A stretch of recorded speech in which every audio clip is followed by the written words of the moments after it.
네, 우리 함께 말씀 보겠습니다. 우리 성서정과 42번째입니다. 내게는 선한 것이 하나도 없음을 고백하는 것이라는 말씀의 제목으로 같이 말씀을 나누겠습니다. 복음서에 나와 있는 예수님은 유명한 선생님이었습니다. 그 당시 유대 사회에 아주 유명한 랍비로 이제 알려졌습니다. 그러니까 그 주변에 언제나 많은 사람들이 몰려 있었겠죠. 가르침을 받고 고민거리를 해결받고 몸의 병도 고침을 받고 이러니까 모두들 예수님을 찾아오지 않겠습니까? 특별히 세리와 죄인들이 주변에 많았습니다. 왜냐하면 예수님은 그들을 차별하지 않았기 때문입니다. 심지어 예수님의 제자 중에는 세리 출신도 있었습니다. 누굴까요? 12명의 제자 중에 세리 출신? 네, 마태. 다 알고 계셨죠? 네, 마태라고 하신 거죠, 조금 아까. 네. 마태가 세리 출신입니다. 예수님의 이런 행동이 바리새파 사람들과 율법학자들에게는 불쾌한 일이었어요. 세리와 죄인들하고 함께하거나 식사를 하거나 이런 것이 굉장히 불쾌한 일이었습니다. 그래서 뭐라고 했습니까? 바리새파와 사람들과 율법학자들이 수군거립니다. 이건 그냥 좋게 표현해서 수군거린 것이지 비난하거나 조롱하거나 그런 것이죠. 이 사람이 죄인들을 받아들이고 함께 먹기까지 한다. 유대 사회의 관습과 질서를 깨트리는 행위라고 본 것입니다. 세리와 죄인, 식사한다는 것은 교제하는 것이 뿐만 아니라 그들을 다 받아주는 것이고 용서한다는 그런 의미니까 식사까지 한다는 것은 받아들이기 어려웠던 것이죠.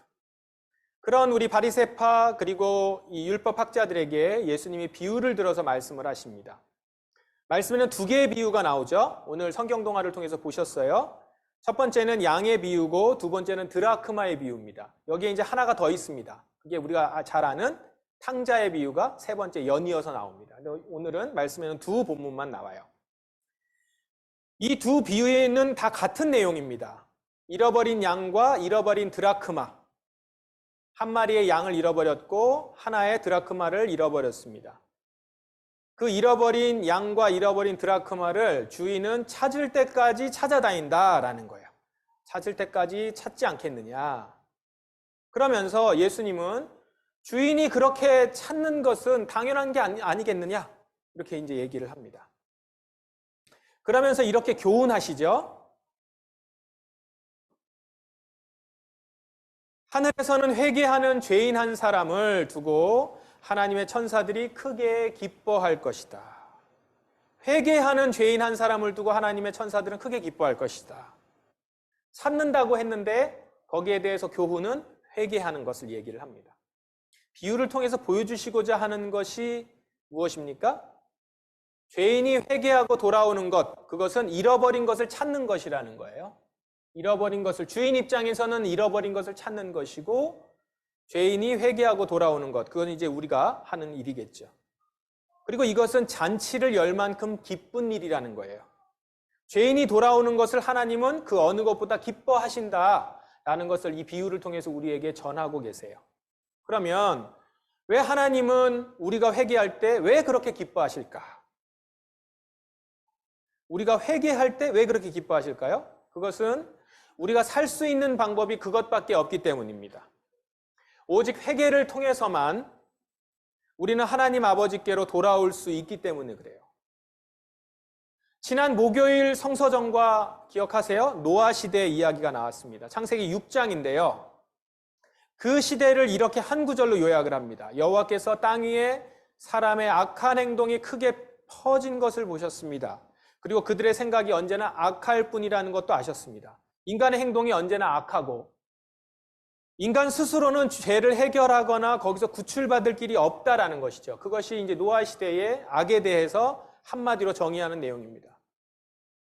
그리고 주님은 이렇게 인간의 행동과 생각이 항상 악한 것을 보시고 이 땅에 사람 지은 것을 후회하셨다. 이렇게 얘기합니다. 그 말씀에는. 그러나 곧 예수 그리스도를 보내사 회개를 통해서 믿음으로 의롭게 되는 길을 열어주셨어요.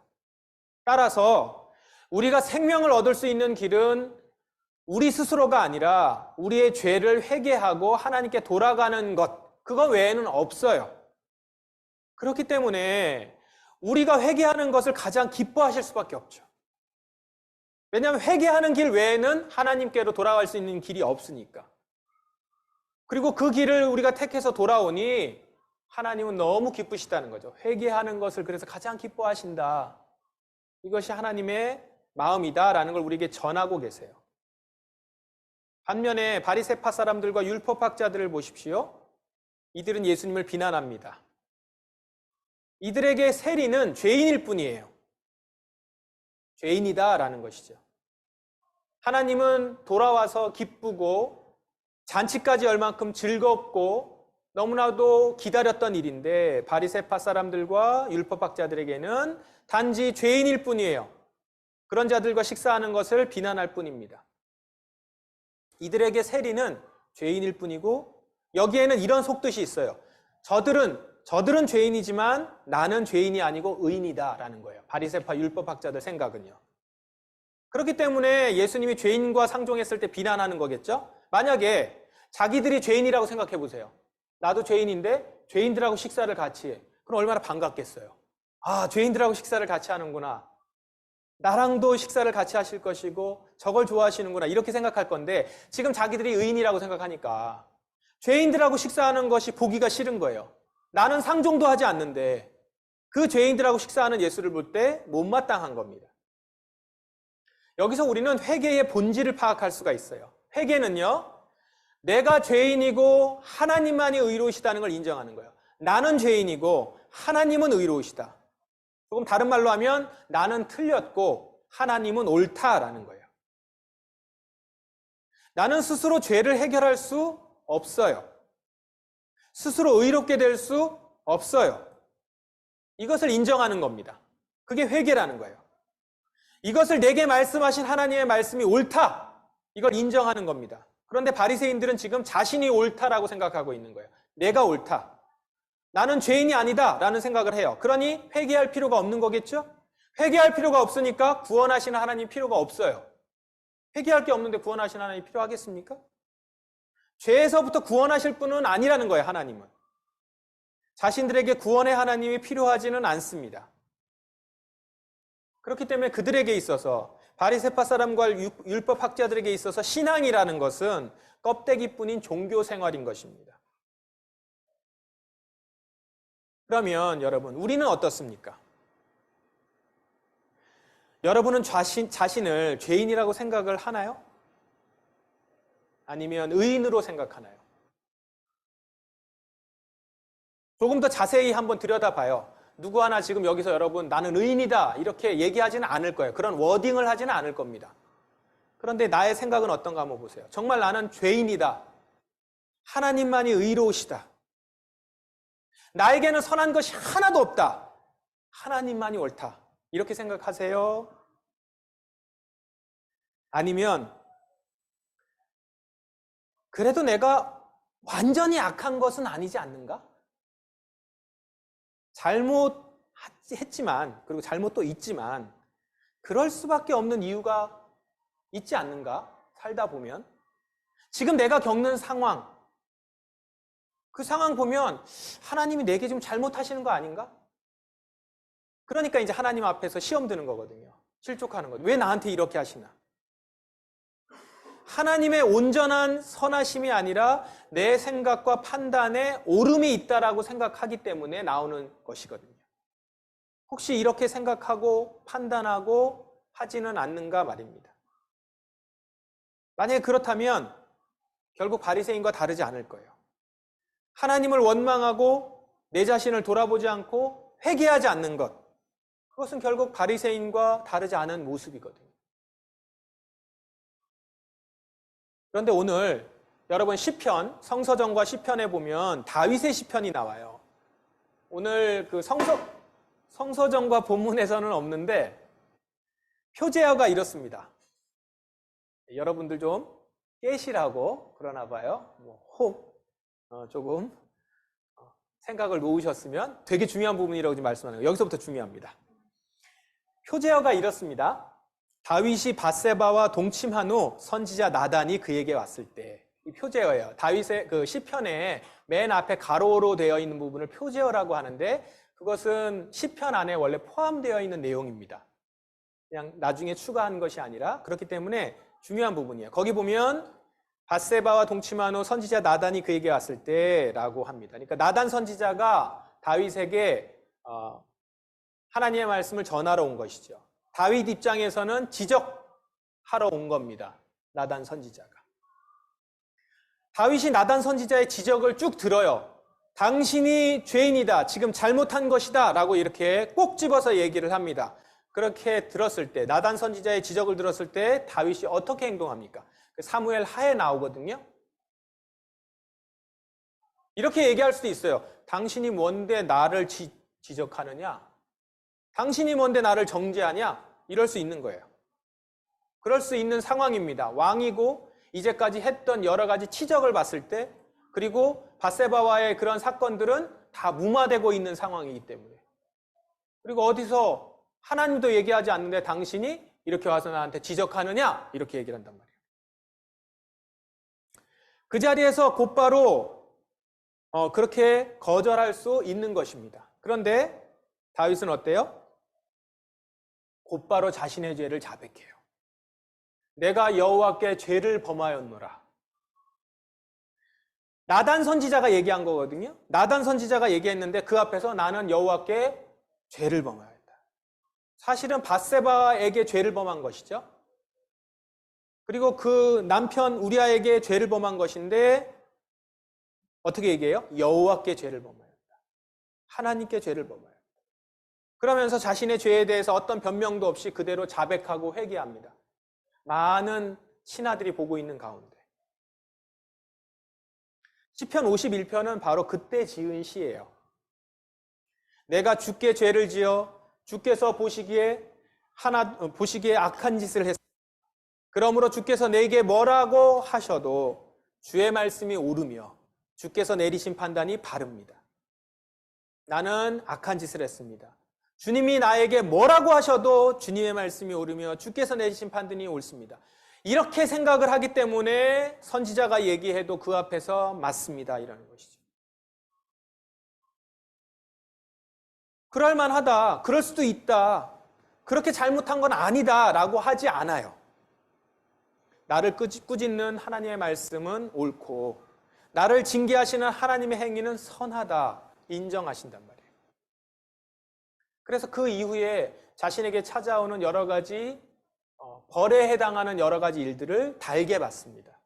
슬픔 가운데 받으면서 자신의 죄를 회개하죠. 그리고 하나님은 그를 용서하시고 그가 내 마음에 합한 자다라는 높은 믿음의 반열까지 올라가게 합니다. 그런데 어쨌든 지금 보세요. 지금은 그렇게 자신의 모습을 회개하고 그 앞에서 주님의 판단이 옳다고 해요. 그리고 그것으로 그치지 않고요. 자신이 근본적으로 그냥 지금 이 죄만 지은 것이 아니라 그냥 이것만 내가 좀 잘못해. 이제까지 잘했는데 이것만 잘못한 것이다. 이렇게 한정 짓지 않고 근본적으로 자기가 죄인임을 깨닫고 인정해요. 그게 이 말입니다. 그렇습니다. 나는 태어날 때부터 죄투성입니다. 나는 죄인입니다. 내가 죄인인 것이 여기서 드러났습니다. 그렇게 고백하는 거예요. 이렇게 철저한 고백이 있으니까 전적으로 하나님만 의지하는 간구가 나와요. 오 하나님, 내 속에 깨끗한 마음을 만들어 주시고 내 안에 올바른 마음을 새롭게 해 주십시오. 저 예전에 잘하던 대로 돌아갈게요. 저 예전에 좀 그래도 왕년에 깨끗했는데 그 순수한 마음, 초심으로 돌아갈게요. 이게 아니고 저는 죄투성입니다.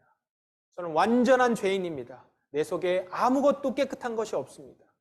주님이 깨끗한 마음을 만들어 주시고 내 안에 올바른 마음을 새롭게 해 주십시오.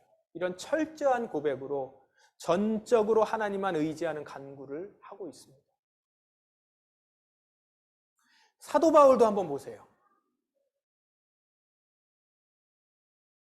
나는 죄인 중에 가장 큰 죄인이었습니다. 그러나 하나님께서는 내게 은혜를 베푸시고 이 못난 죄인을 오래 참고 기다려 주셨습니다.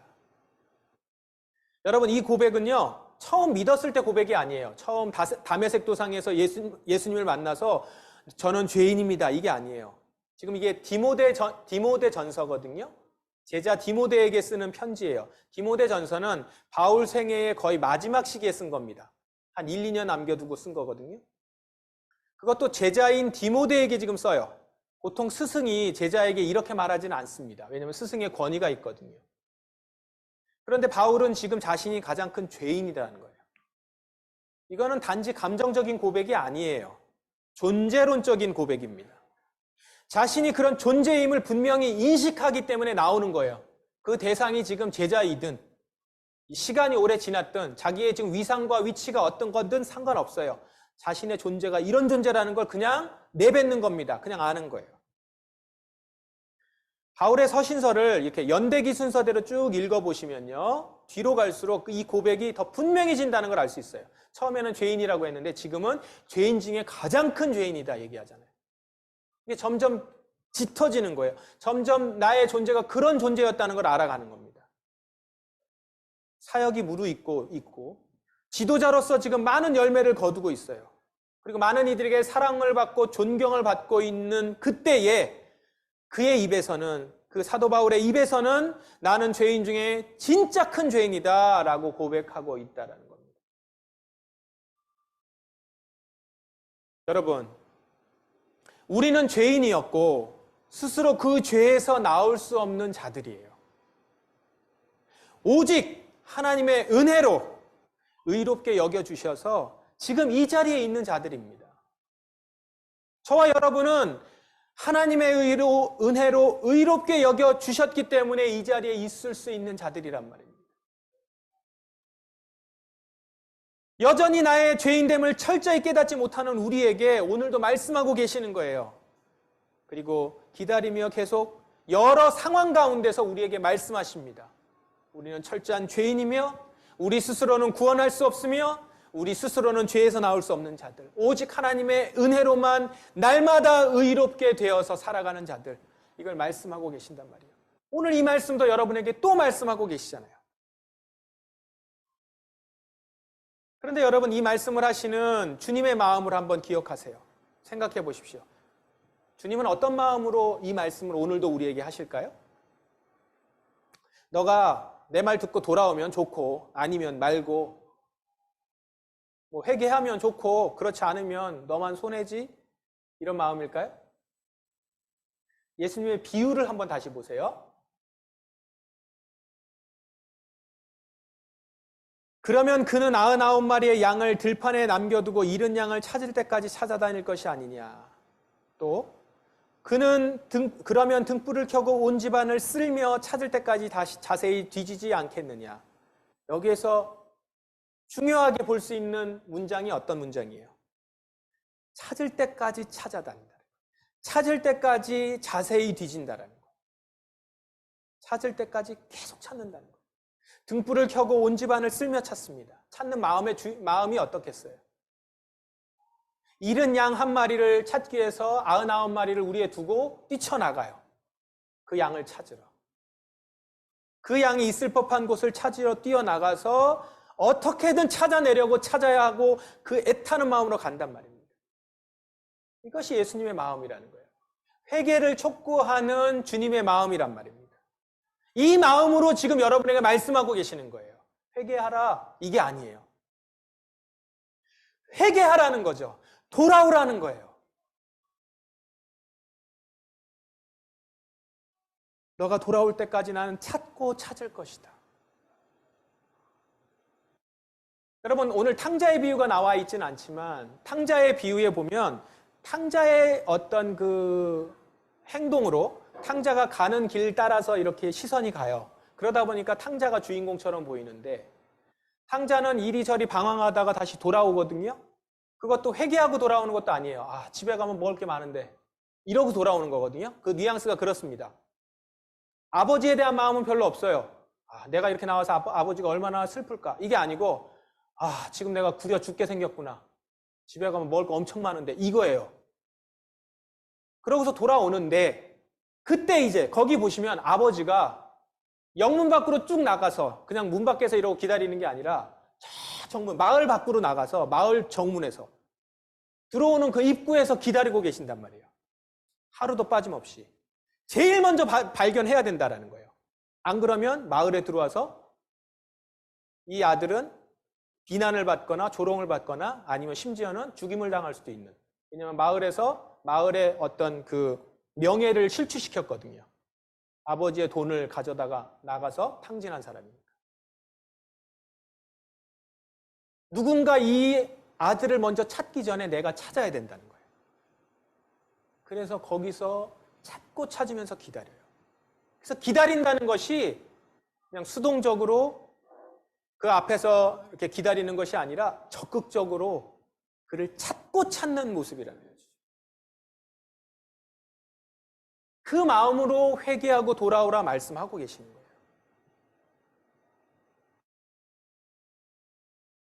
여러분, 진정 회개하고 하나님께 돌아가면 그 돌아갔을 때까지도 모를 수 있어요. 근데 여러분, 정말 내가 돌아가서 그때 하나님 마음을 읽게 되는 순간 여러분이 깨닫게 돼요. 아, 주님이 나를 애타게 찾으셨구나. 내가 여러 상황 가운데서 주님을 찾지 않고 있다가 비로소 주님을 찾았는데, 아, 주님이 나를 찾고 계셨었던 거구나. 주님의 품 없이도 살 수 있다고 떵떵거리고, 그렇게 하나님의 말씀을 귀담아 듣지 않고 아버지의 말씀을 듣지 않고 있다가 이제 돌아와 보니 이제까지 그토록 많이 나에게 말씀하셨구나.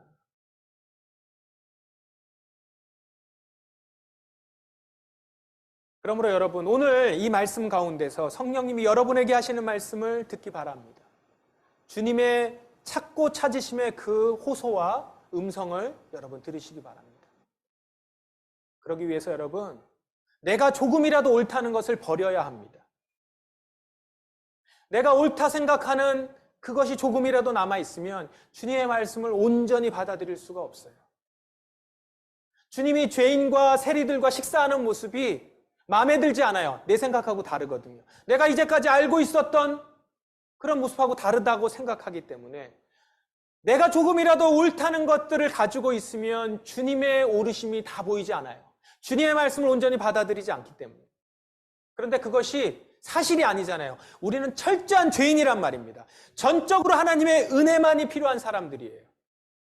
세리와 죄인들만 뿐만 아니라 바리새파 사람과 율법학자들 또한 죄인이란 말입니다. 그들도 동일하게 주님의 은혜가 전적으로 필요한 사람들이라는 것이죠. 자기가 그걸 인정하지 않을 뿐. 그들도 죄인과 세리들과 마찬가지로 돌아와 주님께 회개해야 되는 사람들이라는 것이죠. 이렇듯 우리도 주님 앞에서 내가 철저한 죄인임을 고백해야 해요. 여전히 내 의로움을 조금이라도 주장하고 주의 말씀을 스스로 판단하려던 그 모든 모습을 내려놓고 주님의 말씀 앞으로 나오는 우리가 되어야 합니다. 여러분이 주님께로 돌아가는 그 시간, 주님은 여러분들을 찾고 찾으시고 먼저 찾으셔서 붙드실 겁니다. 그래서 여러분, 그 마음으로 이제 돌아보십시오. 여러분들의 삶을 돌아보세요. 내가 정말로 진정으로 그리고 전적으로 주님께 온전하게 가지 못했었다면 그게 어디서부터일까? 이런 찬양이 있죠. 보소서 주님, 이런 찬양이 있습니다. 보소서 주님, 나의 마음을 선한 것 하나 없습니다. 보소서 주님, 나의 마음은 선한 것이 하나도 없습니다. 이 고백으로부터 시작해요, 회개는. 그래서 하나님께 하나도 드릴 것이 없어요. 그런데 내가 하나님께, 주님께 드려요. 왜요? 주님 아니고서는 살 수 없기 때문에 뻔뻔하지만 내 모습을 그냥 가지고 주님께 가는 거예요. 나의 마음에 선한 것이 없어요. 그렇기 때문에 드릴 게 없기 때문에 저는 주님께 갈 수 없어요. 아니요. 그렇기 때문에 주님께 가는 거예요. 주님만이 나를 살려주실 수 있기 때문에. 그래서 이렇게 고백하는 거예요. 사랑으로 안으시고 나를 새롭게 해주십시오. 그게 진정한 회개하는 자의 모습이요, 회개하는 자의 태도라는 것입니다. 이렇게 고백하며 나아가는 거예요. 그리고 이런 그 고백을 이제까지 기다렸던 주님이 우리를 정말 그렇게 찾으셔서 안으시고 새롭게 하실 것이라는 거예요. 그리고 비유의 마지막 부분에 어때요? 주님께서는 천국에서 잔치가 열릴 만큼 기뻐하신다라는 거예요.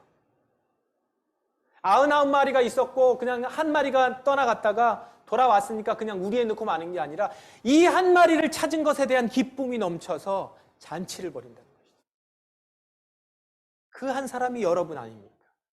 여러분이 진정으로 주님께 회개하며 돌아올 때에 주님은 잔치를 열 만큼 큰 일이며 기뻐하신다는 거죠. 여러분들이 진심으로 나의 죄를 회개하며 돌아올 때 여러분 가운데도 감격이 있지만 여러분이 돌아오는 모습을 보며 하나님은 감격하세요. 기뻐하신다는 거예요. 그렇게 여러분은 정말 소중한 사람이죠. 그토록 기다렸던 바로 그 자녀들이 여러분이란 말이에요. 그러므로 여러분, 지금도 우리의 삶에서 혹 나에게 이해할 수 없는 일이 생겼을 때, 때로는 이런 일들이 이해할 수 없어서 하나님을 원망하거나 그건 거기서 외면하거나 생각하지 않거나 그러기보다는 혹시 내가 하나님을 떠나 스스로 의롭게 여기지는 않았는지 돌아보며 주님께 돌아가도록 그렇게 하십시다. 오늘도 이 말씀을 들으며 내 자신을 돌아보고 내가 더 주님의 품 가운데 깊이 안식하며 누리는 일들을 하지 못한다면 혹 여전히 내 안에 선한 것을 찾아가며 내 안에 죄인됨 뿐만 아니라 그래도 의인됨이 있지는 않은지를 찾아가는 모습은 아니었는지 한번 돌아보십시오. 나는 철저한 죄인입니다. 나는 잘못했고 나는 옳은 것이 없습니다. 그렇게 고백한다고 해서 여러분 죽지 않아요. 여러분 그걸로 그냥 끝나지 않아요. 실패하지 않습니다. 그것이 사는 길이요. 거기서 우리가 생명이 나타나는 길이고 정말 우리 모두가 함께 사는 일들이 거기서 시작됩니다. 그리고 무엇보다도 하나님이 크게 기뻐하시는 그 기쁨이 나에게도 충만히 임하는 줄 믿습니다. 이 시간 나를 의롭게 여겨 하나님의 일들을 판단하고 하나님께 불평했던 일들 다 회개하고 내려놓고 이제는 전적으로 나의 죄인됨을 고백하며 하나님의 품 안에서 주님이 주시는 죄사함의 은혜를 누리시는 우리 성도들 되시기를 주님의 이름으로 축원합니다. 같이 우리 찬양하시고 기도하겠습니다. 보소서 주님 나의 마음을 찬양하면서 주님께 고백하십시다. 여러분의 마음으로 고백하십시다. 이 시간 각자의 입술로 고백하며 주님께 간구하십시다. 보소서 주님 나의 마음을 선한 것이 하나도 없습니다. 내게 선한 것이 하나도 없습니다. 그러나 내 모든 것을 주님께 드립니다. 사랑으로 안으시고 날 당신의 의로움으로 새롭게 하소서. 이 시간 철저한 죄인됨의 고백과 주님의 온전한 의로움 가운데 내어 맡기는 고백이 있기를 원합니다. 이 시간 각자의 입술로 고백합니다.